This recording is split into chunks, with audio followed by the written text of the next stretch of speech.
Because we're dying, that's why. We're killing one another, that's why. You got black people scared to go in their own damn communities. What's up, ladies and gentlemen? Welcome back to the channel. Welcome to another video. Let's get right into this fantastic video that I found of Stephen A. Smith going off on the black community on July 4th. This was his message to the black folks in the community. And this is one of the things that I love sharing from people like him, because when I say it, it's apparently a hate. You know, I'm a sellout to the black community because I want the black community to stop killing each other. And for me pointing that out, I'm apparently a coon, and every racial slur that you could possibly think of, because I don't want black people to die. Right. So since I don't want black people to die, for some reason, they believe that I have self-hatred. It's absolutely hilarious and it doesn't make any damn sense. So let's play a video of somebody that, you know, these people might respect, since he's famous, and since, you know, the black community loves using famous people as their talking heads. So we'll play a clip from somebody famous, since so they won't call me the sellout or the coon or the Uncle Tom here. Let me play a clip here so he could do it for me, guys. Let's get into it. We need each other. We need each other living. We need each other breathing. We need to uplift one another, to galvanize, to inspire and motivate. We need to make sure that our I's are dotted and our T's are crossed, that our eyes are wide open and we can see the forest from the trees, not smoke one another. Before he goes into the rest of it, that first part is very powerful. When he's saying we need to dot our I's and cross our T's, that means we need to be self-sufficient as a community on our own without having to ask for a handout from the government, from reparations, from white people, or anybody. We need to go out there and create our own opportunities, go take advantage of opportunities, go to school, get educated, and stay out of the streets, stop doing criminal activity, try not to have kids out of wedlock, finish high school. Those things will set us up for greater success. But if we're not finishing high school, we're having kids in high school, we're not going to college, we're committing crimes, there's no way that you're going to succeed in life. You've already set yourself up for failure. So that's what he means about dotting your T's and crossing, dotting your I's and crossing the T's here.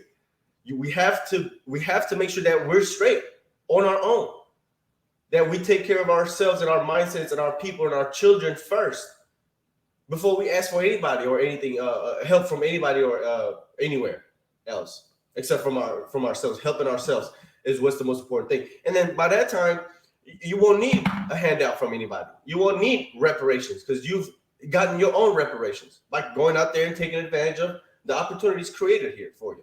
Let's keep going. And take one another out and damn sure not be quiet about it. But that's what a lot of people want. You want the Stephen A's of the world to shut the hell up. And I'm not talking about the white community. I'm not talking about the Hispanic community. I'm talking about my own community. Oh, don't say anything. Why we pointing that out? Why we're talking about it? Because we're dying. That's why.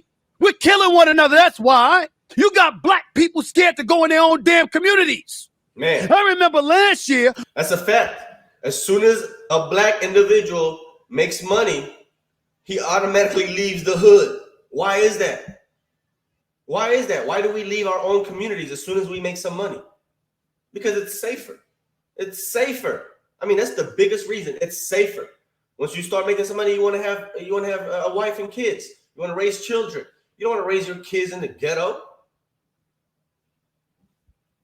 Watching television, and we have black folks in Chicago calling for martial law, calling for the National Guard to come in just so they can go home safe at night. And we supposed to be quiet about that?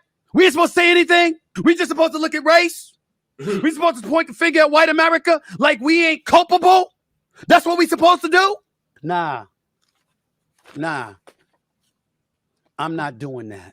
We're not helping each other by being quiet and averting ourselves from holding our own selves accountable. This isn't a political issue, veering towards the right or the left. This is about life and death. Well, I disagree there. It is now a political issue. It's absolutely a political issue now because it's policies that are being implemented that's hindering the black community.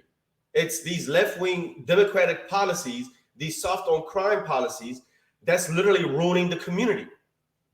If we are living in a neighborhood where it's crime ridden, then there is no opportunity for us to be had. No corporation, no company is going to create jobs in neighborhoods that are crime ridden.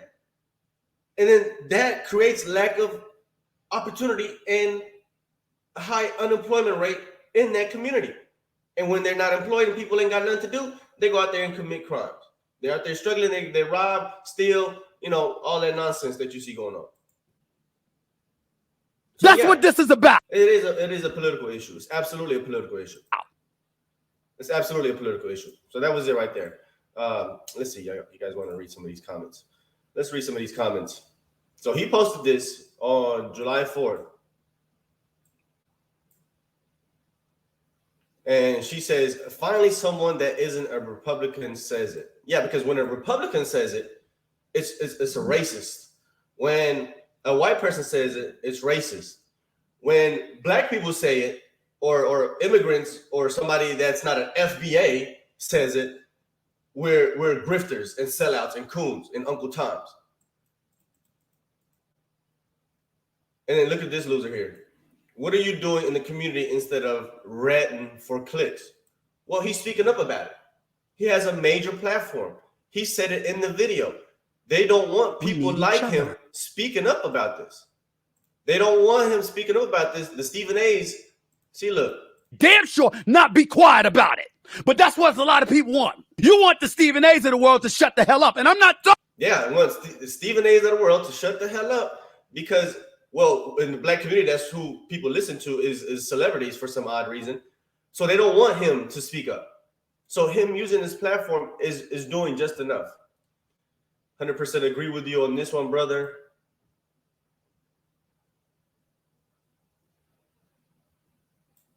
Your community is in another country, wherever you fled from. What jobs are you giving young black men? Another loser here. Another loser here. This is one of the comments that I get all the time. Well, why don't you go back and fix where you're from? Why don't you go back home and whatever, talk about the issues back home? This is home. I'm an American. I live in America. I'm raising my kid in America. I will die in America and I will fight for America. I don't care what's going on in other parts of the world. This world is too big for me to worry about other parts of the world when there are actual issues where I live currently. Why would I go solve a problem where I don't live? When there's other issues at hand here where I reside currently, where I'm at, where my kid is at, where I'm going to raise a family. What are you talking about? So this comment here is literally racism. This is bigotry at its finest. It's like telling people, go back where you came from. What jobs are you giving young black men? Same thing I get asked. What opportunities are you giving young black men? You don't want to know what I've done. I will not speak on that here. But just know I've probably employed more people than you can count in one hand. So that alone, I've done more than you can ever imagine for your community or yourself.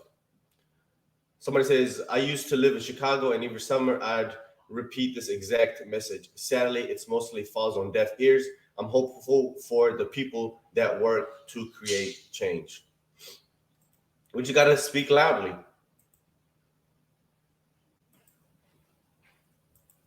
Yeah.